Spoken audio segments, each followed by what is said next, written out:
కుట్టిన పంచలు ధరించవచ్చా, ధరించకూడదు అంటోంది శాస్త్రం. షష్ఠి పూర్తి జరుపుకునేటువంటి సందర్భంలో ఆయన కుట్టినటువంటి పంచ ధరిస్తాడు. అలా షష్ఠి పూర్తి దగ్గర నుంచి ఉపనయనము, గుడికి వెళ్తే, సాంప్రదాయ సంబంధమైనటువంటి ఏవైనా శుభకార్యాలు జరుపుకున్నప్పుడు, పండగల్లో పెద్దవాళ్ళ దగ్గర నుంచి చిన్న పిల్లల వరకు, యువకుల వరకు కుట్టినటువంటి పంచలు షాపులో దొరుకుతున్నాయి కనుక అవి ప్యాంటు దొరుకున్నట్టు దొరుకుకోవచ్చు అనుకుని సునాయాసంగా ఉంటుందని ధరిస్తూ ఉంటున్నారు. ఇవి శాస్త్రం విషయంలో చాలా పొరపాటు. శాస్త్రం వీటిని పంచలుగా అంగీకరించదు.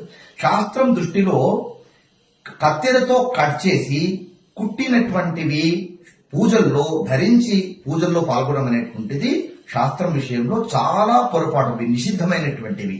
మీరు చూడండి, పంచలు మనం ధరించేటువంటి పంచలు నేస్తారు, నేర్చినటువంటివి ధరించాలి, కానీ కుట్టినవి శాస్త్రం అంగీకరించదు. పంచ కట్టుకోవడం అనేటువంటి పెద్ద బ్రహ్మ విద్యం కాదు, ఒకరోజు నేర్చుకుంటే వచ్చేటువంటిది కనుక పంచ కట్టుకోవడం నేర్చుకోండి. పంచ కట్టుకునే మీరు పూజల్లో పాల్గొనండి. ఈ సమాచారం అందరికీ తెలియజేయండి. ఇలాంటి విషయాల కోసం మన ఛానల్ ని సబ్స్క్రైబ్ చేసుకోండి. నమస్తే.